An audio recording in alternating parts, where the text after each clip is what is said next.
Hey cats, it's Eddbud here. Viewers of the channel will know just how much I like a bit of outdoor adventuring, some camping. I like getting that rucksack on and getting out there in the elements. Where's your sense of adventure, Eddbud? We have a trail shoe today. Hang on, actually, is it a road shoe? Is it a bit of both? Maybe something for those in-between days where you just don't know where you're headed. Today, an initial review of the REEBOK FLOATRIDE ENERGY 4 Adventure.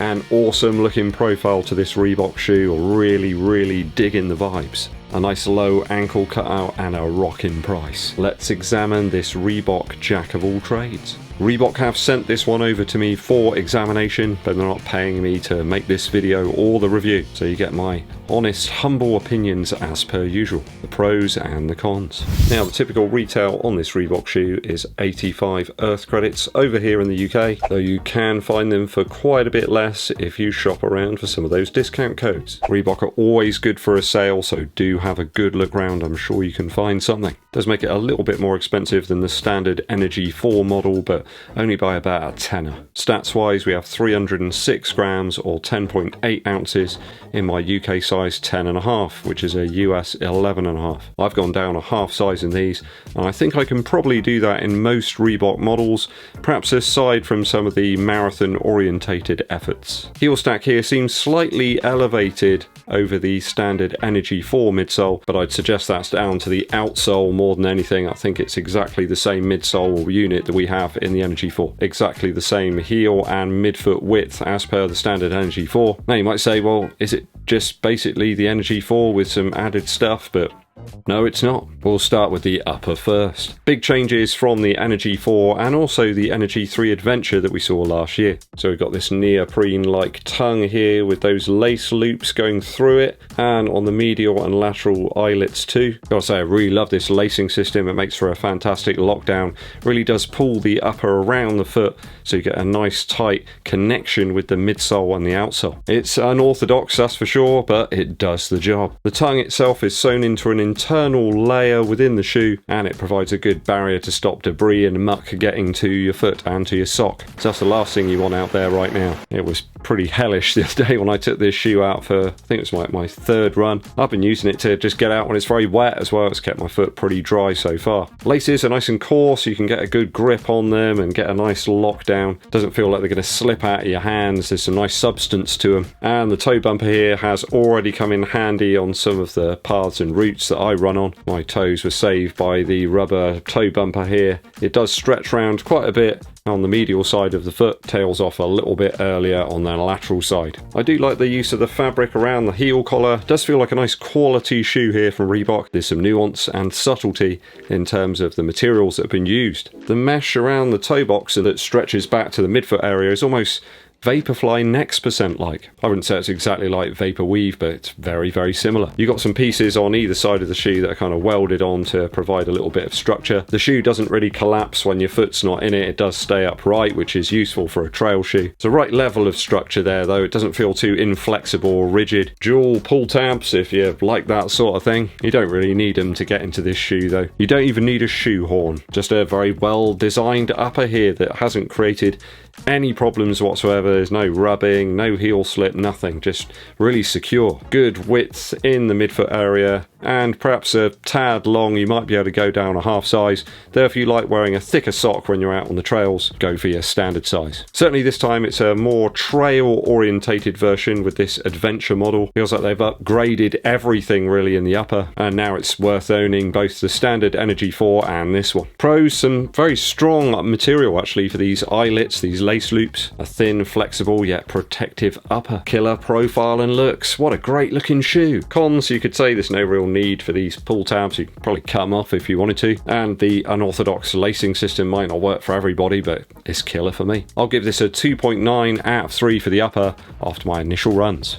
Midsole now. So midsole wise, it's the exact same unit as featured on the Energy 4. I don't think it's any different, which was the same as that was on the Energy 3, I think. But if it's not broke, don't really need to fix it. I say it's the same unit, it does feel a little bit more stable this time around, but I think that's because it's connected to some more substantial rubber underneath. It's just a bit more controlled and not so squashy. I think the Floatride Energy stuff here is a nice middle of the road sort of midsole. Works well at tempo pace and then down to some easier efforts. If you're on the trails, you're probably going to be going between the gears anyway. Not sure it's something I'd wear to do all-out pace work, but there's loads of other shoes to do that. Let's remember that the focus here is stability and comfort really for those trail training efforts. I think last year's Energy 3 was a good budget option if that's what you wanted, but this feels like a big upgrade over that. I think this material is durable enough for the trails. It doesn't get tore up too easily. I think that's the problem Nike have had trying to use Zoom X within trail shoes. They've had to do something to the outer section of the midsole to try and improve that durability and longevity. Many other midsoles seem to suffer from that, but Reebok's effort here doesn't seem to have any problems dealing with those type of surfaces. And as I mentioned, the more extensive rubber in the outsole just provides a little bit less flex, which I think could be useful on the trails. In fact, it's hard to review the midsole here without talking about the outsole. They kind of work together in tandem. More rubber and a total redesign here. Thicker and longer lugs that change direction, with the mid to forefoot area starting off tall then dropping off, and then the heel area is the opposite with the ridges sloping down as we meet the heel. It's like something for everybody there. The heel area is super beefy there with those much thicker lugs. Combining that with the other multi-directional lugs in the mid to forefoot and you've got a fantastic outsole. Why can't Nike come up with something like this? There's just so many different patterns here and they all work equally well together. I've tried this on practically everything, including some very wet metal stairs, and you still get some decent traction. The other great thing about it is it doesn't feel overly weird when you're running on concrete or some road. It feels great actually. Get a little bit of squash from those lugs, and then when you switch across to the trails onto some gravel for example, still feels really good. Get some decent like grip on toe off too, which is sadly lacking in a lot of other trail shoes. A real do-it-all tool recently for me in the winter weather. Maybe you're simply unsure of where you're going to go on your next run. I think the Energy 4 Adventure is exactly the shoe you need. So I'm going to give it a 2.7 out of 3 for the midsole and a 2.9 out of 3 for the outsole. Fantastic. The midsole benefits from the improved upper and the outsole itself benefits from the upper too. It's just a trio that works together really well, not too squashy, very grippy, great stuff. Value now. So when you consider value, it's only marginally more expensive than the already fantastic Energy 4. I think it makes this shoe a bit of a winter grail for those who love the Energy line perhaps, but want something with a little bit more of a beefy outsole. The upper just does a much better job this time of actually locking you down on top of the foam and onto the outsole. Way better outsole than any of the Nike offerings over the last few years, and it's much more light and nimble than some of Saucony's trail shoes too. Would I suggest it's as good as like a Solomon Speed Cross or something? Probably not, but then again the shoe's probably half the price. If you're not getting out on the trails on a really regular basis, then this is probably a really good pickup for the rotation. And of course it's lighter than last year's Energy 3 Adventure as well, so the shoe's going in the right direction, but with even more grip. It's got the looks, it's got the lockdown, and the midsole and outsole do the job. In fact, I think it's probably Reebok's best shoe that they've released over the past 3 years. There you go, I said it. So I'm going to give it a value score of 2.9 out of 3, and you can probably find it for less than 60 quid if you search around. So if I've added up my scores correctly, that gives us 11.4 out of 12 after my initial runs for the Reebok Energy 4 Adventure.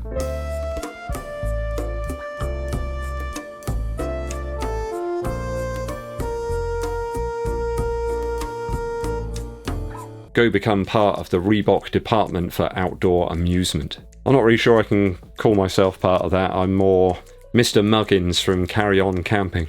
Are you going to be picking up the Reebok Energy 4 Adventure? Let me know, cats, down in the comments. Musical interlude time. Today we have an album from Fontaine's DC. Track on here I really like is called I Love You. Starts off with some slippery bass lines, set in the mood. What I love about Fontaine's DC's music, the drums are so on point. The drummer's got a really good ability to play all these different styles. It can be something more indie, something more loose and swingy, something almost drum and bass sometimes. And the guitars are always there, like different colours, like different paint brushes to sort of paint these atmospheres and build it up around the vocal itself. So you've always got this wonderful central feature, which is the words and the lyrics of the songs. They always feel like they mean something to the singer.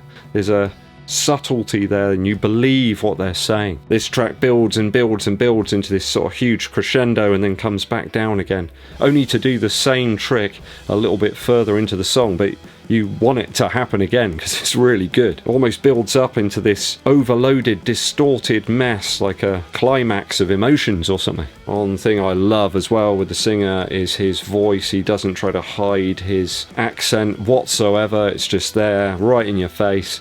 I think that's really cool. I know occasionally my accent probably pops out, but then again, I've always been told my accent's kind of weird anyway. It's this mixture of stuff all thrown together. Go and check this one out, guys, from Fontaines DC. In fact, try any of their songs if you've not heard them before. You will really enjoy them. Another one I picked up on vinyl because it just sounds so good. Thanks for watching today's video, guys. It's always appreciated. Hit that subscribe button and click the bell below for notifications. If you've got any questions you want to ask me about today's review, please hit me up with a super thanks down below. It really does help out the channel. Give this video a thumbs up, like, and share it with your running buddies. My name's Eddbud, and I'll be seeing you